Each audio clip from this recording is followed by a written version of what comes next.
Assalamualaikum warahmatullahi wabarakatuh. Salam sejahtera bagi kita semua. Salam budaya. Bertemu lagi dengan saya Agung Heranto dalam channel YouTube Tunggul Jagat yang membahas tentang seni, tradisi, atau seni, budaya, dan tradisi lokal, yang mana budaya sebagai cerminan bangsa, sehingga tanpa budaya bangsa kita bukan apa-apa.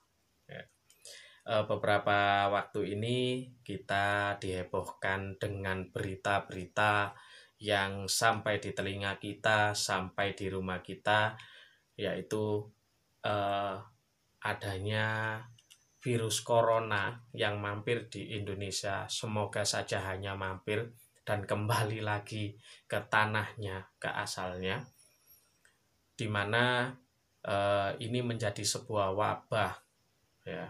Kenapa wabah? Karena ini penyakit, ya, dan konon katanya penyakitnya ya walau alam lah, ya, penyebarannya cepat walau alam. Tapi negara dan jajaran pemerintahan sudah mengantisipasinya dengan berusaha memotong mata rantai atau memutus mata rantai penyebaran virus dengan seluruh siswa di Nusantara, di Indonesia, itu diliburkan selama 14 hari. Ya.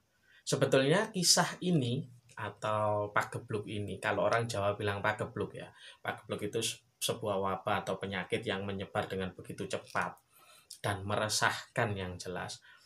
Itu beratus-ratus tahun sebelum Indonesia merdeka, tepatnya di Kerajaan Majapahit, itu sudah pernah terjadi pagebluk, di mana juga sangat menyusahkan. Waktu itu Prabu Brawijaya V, kalau tidak salah, itu menyusahkan Prabu Brawijaya V sampai beliau suatu hari memanggil Empu Sukomandrangi untuk menitahkan, membabar keris untuk menolak 1000 macam bencana. Setelah mendapatkan titah dari Prabu Brawijaya V, Empu Supo bersemedi, dan Empu Supo mendapat wisik bahwa harus membabar keris berdapur sosro atau berdapur sewu. Jadi sosro artinya sewu. Jadi dalam pembabarannya Empu Supo dikisahkan itu sampai menyepuh di pinggir pantai, ya, di pinggir lautan, sehingga lautan itu bergejolak. Bergejolaknya itu istilahnya Segoro Wedang. Kalau tidak salah ada pusaka namanya Segoro Wedang juga di era Kerajaan Majapahit, ya. Kembali ke Empu Supo. Jadi setelah Empu Supo membabar dapur sosro atau dapur sewu, Empu Supo melihat bahwa keris ini sangat wingit auranya, ya. Daya magisnya cukup besar. Untuk menghilangkan keangkerannya, saking wingitnya sampai terlihat angker sekali. Untuk menghilangkan atau mengurangi kewingitannya atau keangkerannya, maka Empu Supo menambahkan butiran emas di dalam mulut naga tersebut, ya. Jadi dapur sosro itu ada kinatah naga, jadi ada relief naga. Saking wingitnya, mulut naga ditutup dengan emas, sehingga keris Nogo Sosro atau dapur sosro itu terlihat anggun dan indah. Setelah diserahkan kepada Prabu Brawijaya V, maka keris itu dipakai untuk meredam pagebluk yang ada di Majapahit. Setelah pagebluk itu sudah berhasil diredam, Empu Sukomadragi mendapatkan tanah ganjaran di daerah Gresik, ya. Kelanjutan ceritanya bagaimana sudah tercatat di semua catatan-catatan atau literatur-literatur yang ada, ya. Jadi kalau kita browsing internet, insya Allah di situ ada. Cobalah tanya di Mbah Google, ya. Jadi Bagaimana sih keris Naga Sasra itu? Kebetulan saya punya replika atau bukan imitasi ya, ini besi asli soalnya. Kalau ini imitasi ini berarti dari plastik. Ya, kebetulan saya punya replika atau putran dari keris Naga Sasra, meskipun tidak seindah yang asli dan sekelas milik kolektor-kolektor besar, tapi di sini kita bisa pakai untuk belajar bersama. Jadi ini relief naga, ya, naga berkinata. Ya, ini Naga Sasra dengan look 13. Jadi jumlah looknya 13 dengan badan naga sampai di ujung bila. Nah, ini ekor naga ini namanya petit. Istilahnya petit ya, ekor naga. Ya, dengan hiasan naga yang bermahkota. Dan mulutnya pasti ditutup dengan sesuatu, baik itu batu mulia, emas, intan, permata, atau sejenisnya. Fungsinya untuk apa? Meredam daya magis. Ingat ya, meredam, bukan menghilangkan. Apabila dibutuhkan, ya, apabila daya magis naga, keris naga ini dibutuhkan, maka penutup mulut ini dilepas, sehingga daya magisnya bisa difungsikan kembali. Kisahnya seperti itu. Terus apa hubungannya keris Naga Sasra dengan wabah yang mampir ke Indonesia, mampir ke negara tercinta kita? Kalau kita hubungkan, ada kesamaan kisah. Ya, kalau zaman dulu Mpu Supamandragi membabar keris Naga Sasra, ada kesamaan kisah dengan pulangnya keris Kanjeng Pangeran Diponegoro. Ya, saya tadi sempat baca artikel dari Kanjeng Raden Tumenggung Tony Yunus, ya, Kanjenggung itu menyebutkan ada keterkaitan antara pulangnya keris pusaka Pangeran Diponegoro dan virus yang mampir ke Indonesia. Kanjeng Tony Yunus menghubungkannya dengan daya magis dari menghubungkan dengan pulangnya keris Naga Silumannya Pangeran Diponegoro, dipercaya bisa meredam pagebluk yang mampir ke Indonesia. Seperti itu. Ya.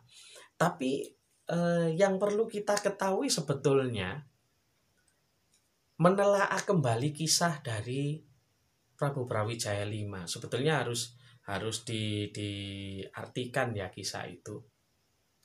Yang mana kita ambil filosofinya saja ya. Kalau terlalu dalam saya kurang paham. Jadi kita ambil filosofinya saja. Kenapa dibabar keris Dapur Sasra, di mana ada relief naga di dalam keris itu dan looknya 13. Naga itu adalah lambang dari perlindungan dan keselamatan. Ya. Naga itu adalah perlindungan dan keselamatan. Kalau 13 itu adalah angka keramat, angka paling keramat di kultus Jawa ya, di keyakinan orang Jawa, di mana 13 itu terdiri dari dua angka, 1 dan 3. Oh, 3 itu gini ya, 1 dan 3. Ya, di mana 1 adalah mewakili keesaan Tuhan, 3 mewakili dari spiritual. Ya, 1 dan 3. Jadi apabila ingin mendapatkan perlindungan dan keselamatan, hendaknya kita senantiasa berdoa kepada Tuhan. Dengan cara apa? Dengan cara spiritual.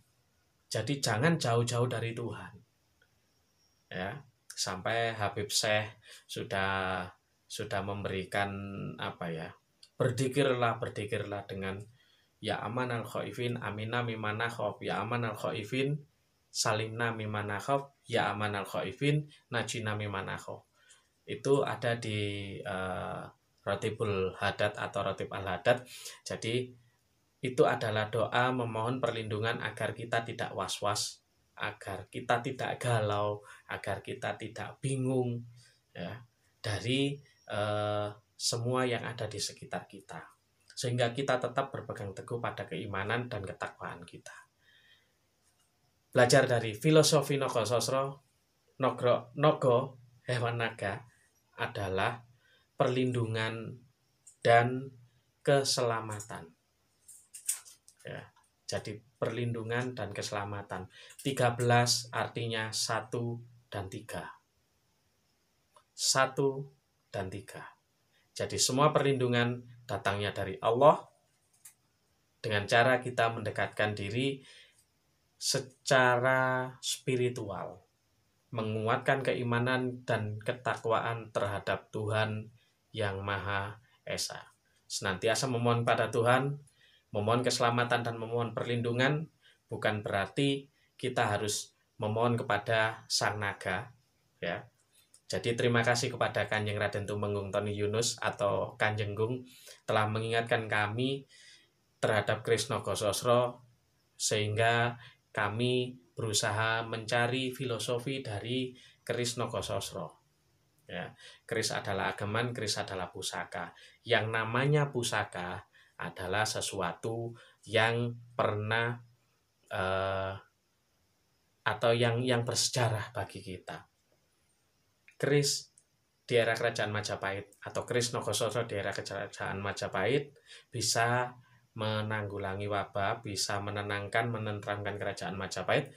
Maka yang diingatkan oleh Kanjeng Tony Yunus adalah kembalilah ingat kepada filosofi dapur Kris Nogososro ya, di mana naga, wah saya mengulang kembali nih, nggak apa-apa ya. Jadi akhir kata dari saya, naga filosofinya adalah pelindung dan keselamatan, perlindungan dan keselamatan. Luk 13 adalah 1 dan 3, di mana 1 melambangkan keesaan, 3 melambangkan spiritual kita, sehingga semua harus kita kembalikan kepada Allah, mendekatkan diri kepada Allah dengan cara-cara ruhani, dengan cara-cara agama yang kita anut, dengan cara-cara keyakinan yang kita anut. Insya Allah semua ada solusi, semua penyakit ada obatnya, dan semua pasti berakhir dengan bahagia. Dan saya ingat dari kata-kata Bang Evan Hobi Makan, yang baik-baik datangnya dari Allah, yang kurang baik datangnya dari diri kita sendiri. Ingatlah dan sadarlah sungguh-sungguh situasimu, untuk malang tergantung ketenanganmu. Itu saja dari saya. Apabila ada kesalahan baik sengaja maupun tidak sengaja, tutur kata saya yang kurang berkenan di hati Anda, saya mohon maaf yang sebesar-besarnya. Apabila ada keterangan saya yang kurang tepat, tolong tinggalkan komentar dan jangan lupa klik subscribe, tombol subscribe dan like, serta tinggalkan komentar agar video-video saya lebih baik lagi.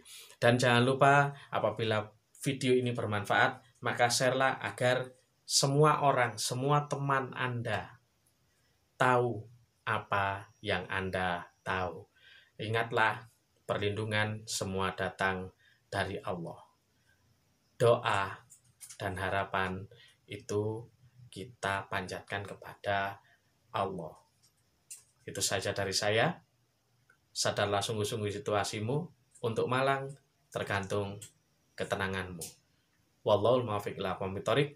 Wassalamualaikum warahmatullahi wabarakatuh.